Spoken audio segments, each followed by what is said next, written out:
এই সরকারের লাস্ট কয়েক বছরের কাজের যে অন্যায়ের বিরুদ্ধে প্রতিবাদ করেছেন, আজকে সেরকম কয়েকজন মানুষ আমাদের ভারতীয় জনতা পার্টিতে যোগদান করছেন। আমাদের প্রথম আছেন আমাদের Praveen Kumar Singh, principal of Ukhra Adarsh Hindi high school, 23 years, honored with the Bharat Vidya Ratna Award 2017, Jewel of India Award 2018, Mother Teresa Sadbhavna Award 2018 এবং doctor APJ Abdul Kalam education excellence award 2019। এবং উনি ইচ্ছা প্রকাশ করেছেন ভোটের ঠিক প্রাককালে, এবং উনি এতদিন ধরে ভারতীয় জনতা পার্টিকে দেখেছেন এবং নিজেরা বুঝতে পেরেছেন যে একমাত্র পশ্চিমবঙ্গকে বাঁচাতে পারে ভারতীয় জনতা পার্টি। এবং যারা শিক্ষিত এবং যারা এই পশ্চিমবঙ্গ নিয়ে লাস্ট কয়েক বছর ধরে পশ্চিমবঙ্গের মানুষগুলোকে সরাসরিভাবে দেখতে পাচ্ছেন এবং যেসব অভিজ্ঞতা হচ্ছে, এবং তারা বুঝতে পারছেন যে আগামী দিন এই তৃণমূল সরকার, দুর্নীতির সরকার, এই সরকার কখনো মানুষকে বাঁচাতে পারবে না, শিক্ষার আলো দিতে পারবে না, স্বাস্থ্যের আলো দিতে পারবে না। এবং আজকে উনি আমাদের ভারতীয় জনতা পার্টির পতাকা উনি হাতে তুলে নেবেন, এবং তার সঙ্গে ওনাদেরকে বসিয়ে দিতে হবে। তার সঙ্গে আছেন Sarbari Bhattacharya, retired joint assistant director IB Kolkata, ex assistant commissioner of police Chandannagar commissionerate. ওনার সম্বন্ধে একটু বলি আমি। Joint assistant director IB Kolkata 2019-2023, assistant commissioner of police Chandannagar commissionerate 2017-2019, inspector office incharge women PS Malda 2017, inspector anti human trafficking unit CID West Bengal, sub inspector IB Kolkata 2019-2020, sub inspector Malda West Bengal 2017-2019। উনি বিভিন্ন বিষয় নিয়ে মহিলাদের ওপর, ছেলে মেয়েদের ওপর, বাচ্চাদের ওপর উনি কাজ করেছেন, এবং অনেক কিছু আমাদের analytical and strategic thinking, public safety and security নিয়ে কাজ করেছেন উনি। অনেক স্ট্র্যাটেজিক বিষয়ে উনি আমাদের এই পশ্চিমবঙ্গের হয়ে একতরফা উনি কাজ করে গেছেন পশ্চিমবঙ্গের মানুষের জন্য। উনি আজকে আমাদের ভারতীয় জনতা পার্টির পতাকা হাতে তুলে নিচ্ছেন। এবং সর্বশেষ যিনি আছেন তিনি হচ্ছেন টুম্পা কয়াল।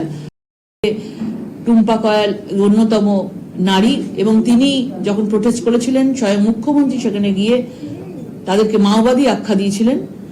এবং আপনারা সকলেই তার পরে যে বিচার আদৌ কামদুনি সেই নির্যাতিতা পেয়েছে কিনা, আজকে 2026-এর দোরগোড়ায় দাঁড়িয়ে আপনারা পরিষ্কার বুঝতে পারছেন যে সেই সবল লোকেরা, পুরো অ্যাডমিনিস্ট্রেশন, পুরো সরকার কম্প্রোমাইজ হয়ে গেছে এই ব্যাপারে।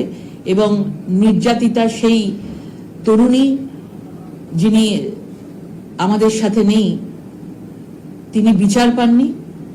বিচারের আশায় আশায় আমাদের এই টুম্পা এবং তার সহযোগীরা যারা রয়েছেন তারা এতদিন ধরে অপেক্ষা করেছেন। এবং আপনারা সকলেই জানেন এই রাজ্যে যে নির্যাতিতা হয় তার কোনো বিচার হয় না। যারা দোষ করে তারা তৃণমূলে নাম লিখিয়ে তারা সাজা থেকে মুক্ত হয়ে যায়। এবং আজকে বুঝেছে যে ভারতীয় জনতা পার্টি হচ্ছে একমাত্র বিকল্প যারা মানুষের জন্য, নারীদের জন্য, মহিলাদের জন্য প্রতিবাদ করতে পারে এবং মহিলাদেরকে বিচার দিতে পারে। এবং আজকে সেই টুম্পা কয়াল এবং তার সঙ্গে যারা রয়েছেন তারা আমাদের ভারতীয় জনতা পার্টিতে যোগদান করছেন। এবং আমি তাদেরকে এখানে ডাকবো এবং তাদের হাতে আমরা উত্তরীয় পরিয়ে এবং তাদের হাতে আমরা ফ্ল্যাগ তুলে দেবো। আসুন।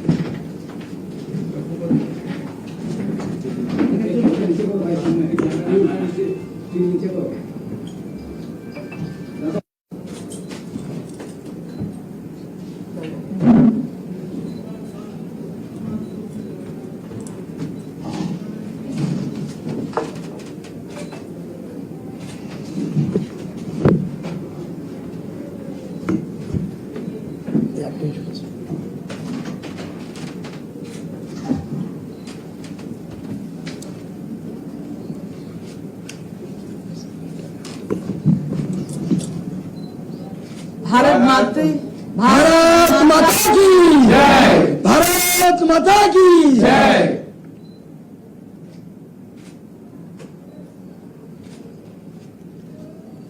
কিছু যদি বলার থাকে আপনারা বসুন, বসুন চেয়ার দিন।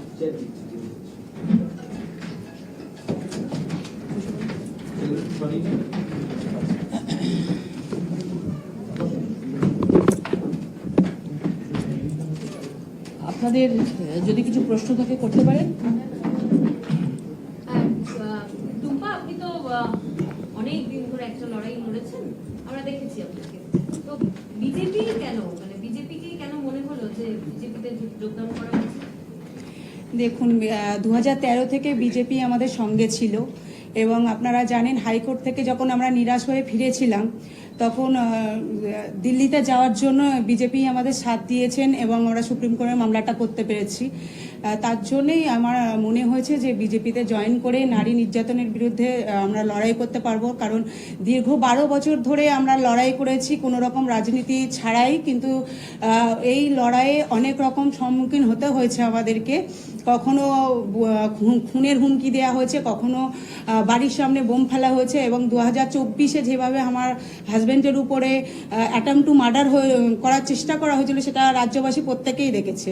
এবার সেই কারণে আমি চেয়েছি যে রাজ্যের নারীদের এবং এই দুর্নীতি বা সরকারকে হারানোর জন্য আমার এই বিজেপিতে আসা। না, কিন্তু আপনি নিজেই বললেন যে বিজেপি প্রথম থেকে আপনাদের সাহায্য করেছে, ছিলেন আপনাদের সঙ্গে এতদিন। তাহলে দেখুন, শুধু বিজেপি সিপিএমও ছিল, আপনারা দেখেছেন। কংগ্রেসের হাত ধরে আমরা গেছিলাম দিল্লিতে, সেটাও আপনারা দেখেছেন। কিন্তু এই মুহূর্তে দাঁড়িয়ে আমার যেটা মনে হয়েছে যে এই দুর্নীতিবাজ সরকারকে হারানোর জন্য বিজেপি বেস্ট। ইলেকশনের আগে সেটা বলবেন?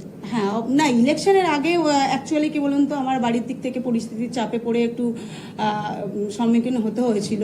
কারণ ফ্যামিলি, দেখুন, ফ্যামিলি না চাইলে তো জয়েন করা যায় না, না, ফ্যামিলির একটা সাপোর্ট দরকার। সেই ক্ষেত্রে ফ্যামিলি পুরো দমে আমাকে সাপোর্ট দিয়েছেন। এবার ওনারা চান আমি রাজনীতিতে আসি। আন্দোলন হয়ে গেছে। আপনার দুজন খুবই সামনে সারিতে ছিলেন, মৌসুমী কয়াল এবং টুম্পা কয়াল। এই যে আপনার বিজেপিতে যোগদান, এটা নিয়ে বন্ধু মৌসুমী কয়ালের সাথে আপনার কোনো কথা হয়েছে? দেখুন, মৌসুমীর সঙ্গে কথা হয়েছে। এবার মৌসুমী যার সেই একটা নিজস্ব ব্যক্তিগত ব্যাপার থাকে।